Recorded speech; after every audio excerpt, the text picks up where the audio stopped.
reported a male had been struck by gunfire and provided a detailed description of the person responsible for the shooting.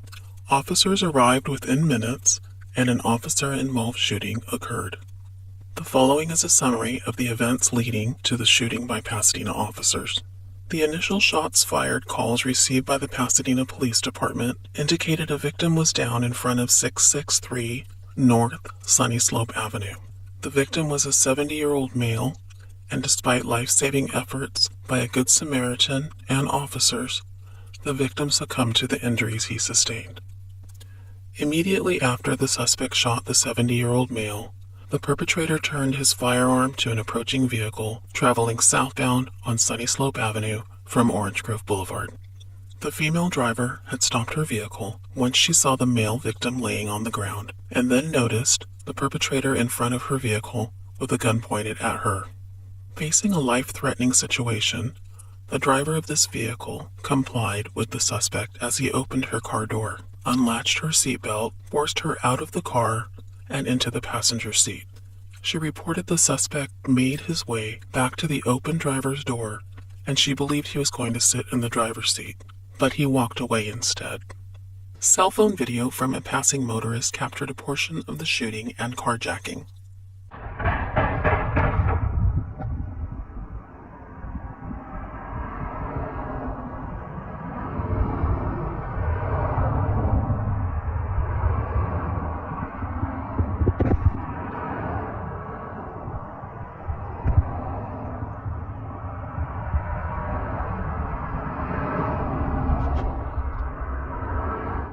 Once the suspect was gone, the carjacking victim immediately ran to a nearby residence for safety.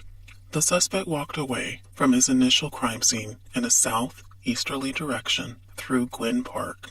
As he approached a home near the corner of Hermanos Street and Eaton Drive, the residents reported the suspect stopped in their driveway and pointed a handgun at them as they stood in the opened door of their home.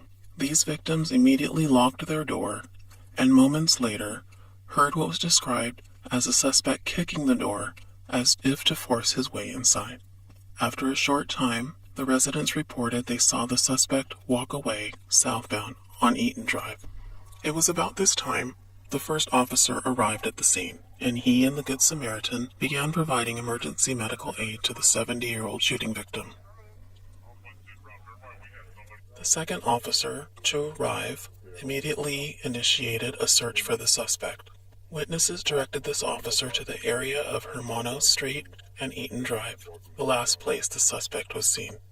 As the officer drove south on Eaton Drive, he saw the male walking southbound on the west sidewalk. This person was wearing a blue shirt and khaki pants, the same description provided by the numerous 911 callers. A residential Ring camera system picked up the gunman as he calmly walked on the sidewalk.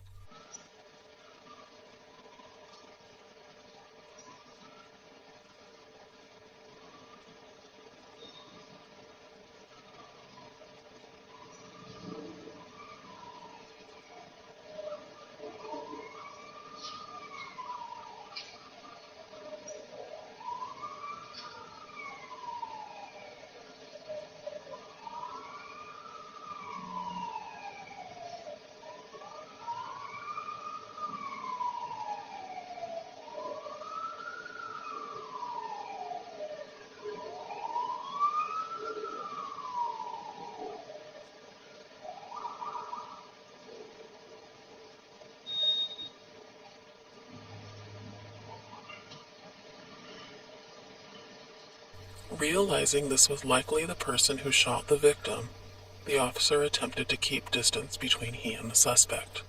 Using the police vehicle's PA system, the officer gave the male verbal commands to cooperate with officers. Instead, the suspect raised his firearm. Stop right there. Get down on the ground. Get down on the ground. Using the police department's service rifle, the officer engaged in a gun battle with the suspect.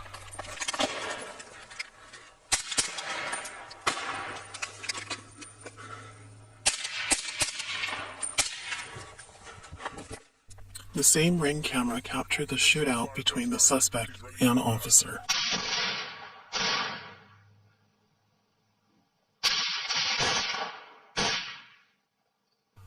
Neither the officer nor the suspect were injured from this exchange of gunfire.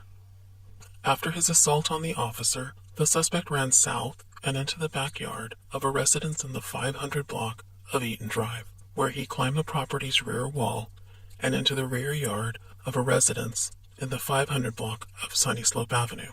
Once on the property of the Sunny Slope address, the suspect fired 2 rounds from his firearm into the occupied house, shattering the rear sliding glass door.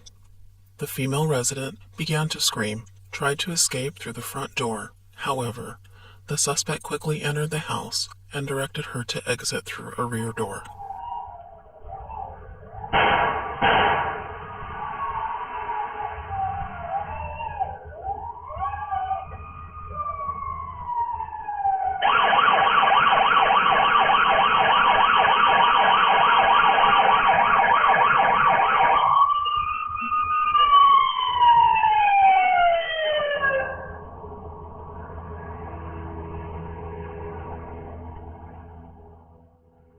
He followed closely behind, moments before taking her hostage. Within just a few seconds of exiting the house, several other officers arrived with the intent of taking the suspect into custody. These officers immediately came under fire from the suspect.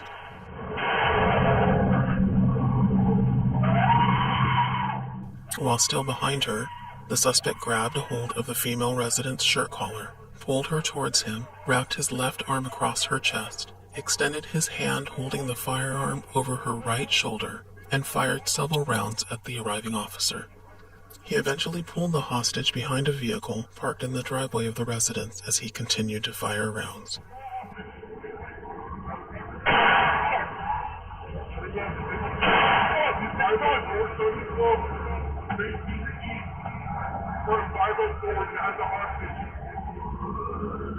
The hostage later reported that while engaged in the gun battle, the suspect expressed his desire to have the hostage perform a sexual act on him.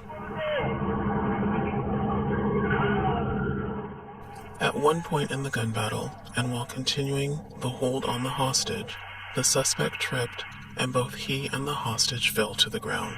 This provided the victim an opportunity to escape, which she did, and officers began returning fire at the suspect.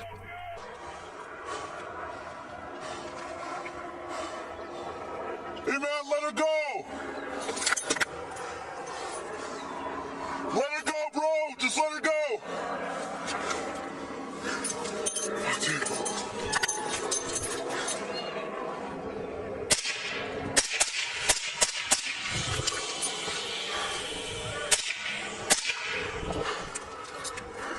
Hey, hold it! Get off the air!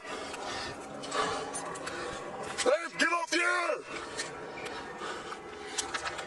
Get off the air! 21 shots fired. Oh yeah, suspect's down.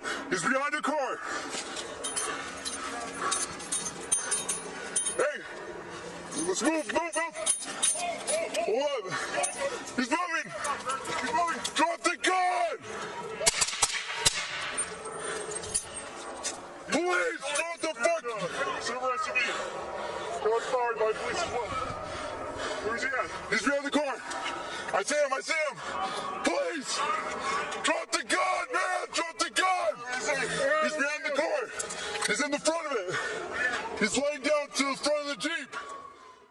As the victim ran away, she told officers she looked back at the suspect and saw him place his firearm to his own head and take his own life. Detectives are awaiting the coroner's report to determine if the evidence collected confirms the victim's account.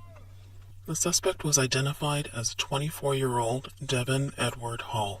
He was a military veteran and a resident of the city of Inglewood.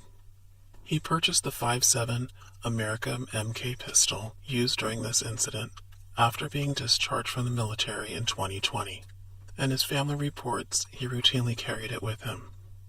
This pistol fires a 5.7 by 28 millimeter high-velocity bullet and is typically used by both military and law enforcement units.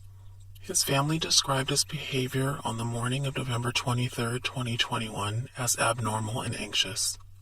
He spent the morning waving his gun around the family, making comments about protecting his sisters.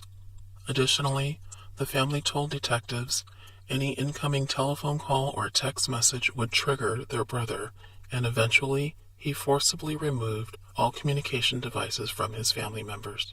As of this time,